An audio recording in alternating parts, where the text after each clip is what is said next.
Chapitre 42. Le pape Wojtyła, suite. Pour saisir le décalage entre les propos délirants de Karol Wojtyła et la prière sacerdotale de notre Seigneur Jésus-Christ, il est indispensable d'étudier cette prière que saint Jean nous a transmise. Et avant de la lire, il convient aussi de se remémorer qu'elle fut adressée au Père par le Fils, au milieu des 11 apôtres restés fidèles. Ils étaient silencieux, recueillis et certainement très émus. Quant à Judas le traître, lui n'était plus là. Il était occupé à trahir le Christ pour quelques pièces d'argent dont il n'avait pas besoin. Ainsi, quand notre Seigneur Jésus-Christ pria pour ses apôtres, et pour notre Église, on est en droit de penser qu'il priait pour ceux qu'il avait réunis et qui étaient restés avec lui, pas pour les traîtres, ni pour les déserteurs et les apostats. Enfin, pour saisir la force de ce moment, il faut aussi garder à l'esprit que les apôtres venaient de communier pour la première fois. Ils avaient encore très certainement la présence réelle du Christ en eux sous la forme des saintes espèces. À ce moment précis, ils étaient donc véritablement des tabernacles vivants. Le Christ était physiquement en eux, et que disait le Fils au milieu de ses fidèles apôtres en s'adressant au Père ? Mon Père, l'heure est venue.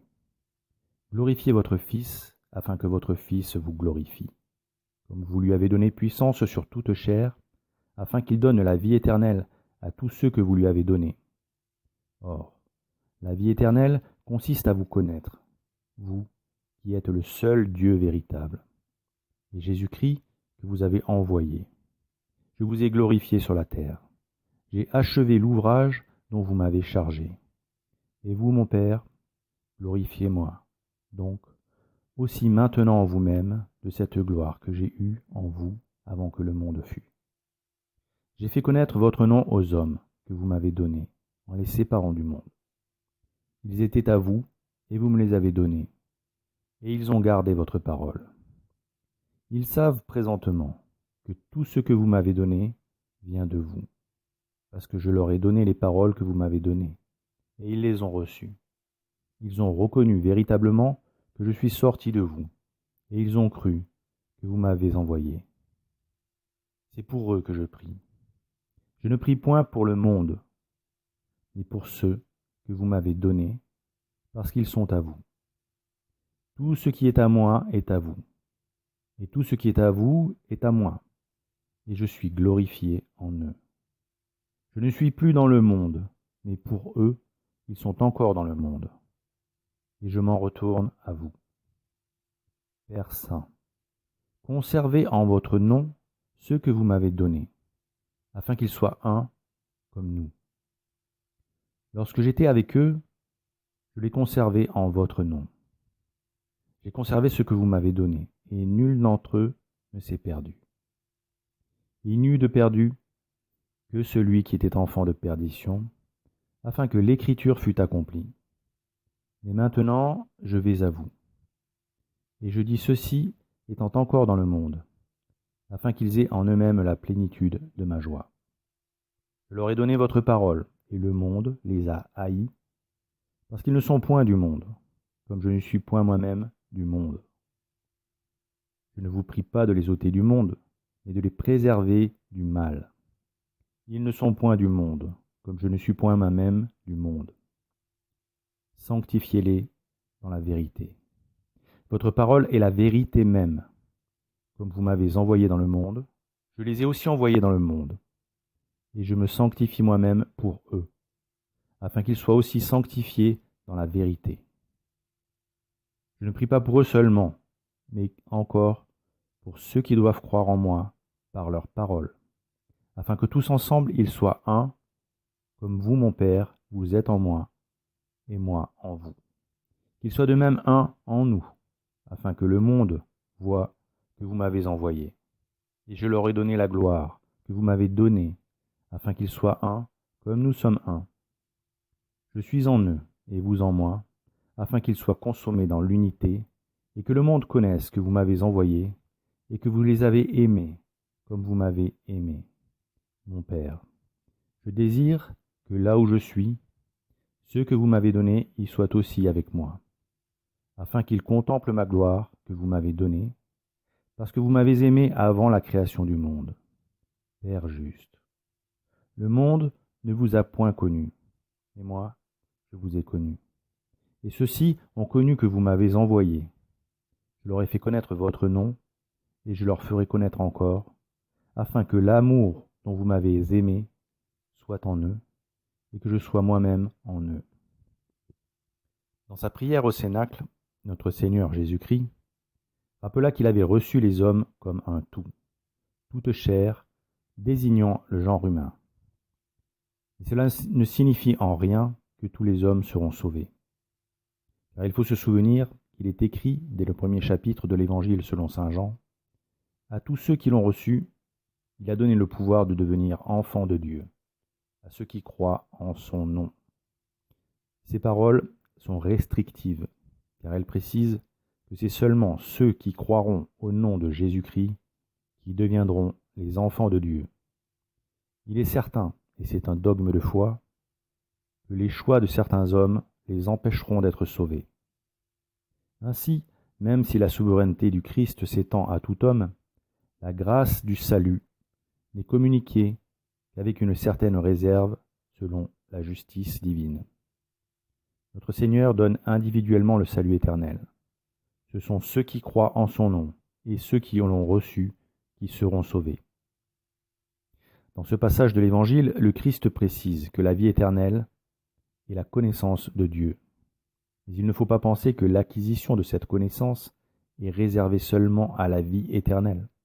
Elle s'acquiert d'abord ici-bas, dans la mesure de nos capacités, grâce à des efforts permanents pour comprendre notre Seigneur Jésus-Christ, croire en lui et appliquer ses enseignements, comme en témoigne la présence des apôtres quand le Sauveur précise cette vérité.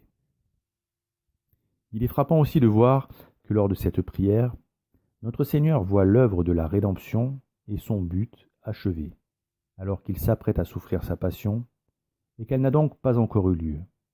C'est parce qu'il ne doute pas. Il croit et il sait que son sacrifice sera entièrement consommé, bu jusqu'à la lie, et que toutes les prophéties des Saintes Écritures seront accomplies selon le plan divin auquel il obéit avec abnégation pour permettre le rachat des âmes fidèles que le Père lui a confiées. Dès le début de cette prière, du verset 1 à 5, la théologie est simple et claire. Le Christ apporte la rédemption à tout homme qui, cherchant à connaître le Père, écoute et applique ses enseignements. La suite de sa prière est pour ses apôtres, qui doivent continuer son œuvre et qui ne sont pas n'importe lesquels des hommes, étant ceux que le Père a choisis pour le Fils. Et le Sauveur dit clairement que le Père les a séparés du monde. Ils étaient dans le monde, mais le Père les en a retranchés pour les donner au Christ, pour en faire ses soldats. Le Christ prie pour eux, et il dit très clairement, « C'est pour eux que je prie.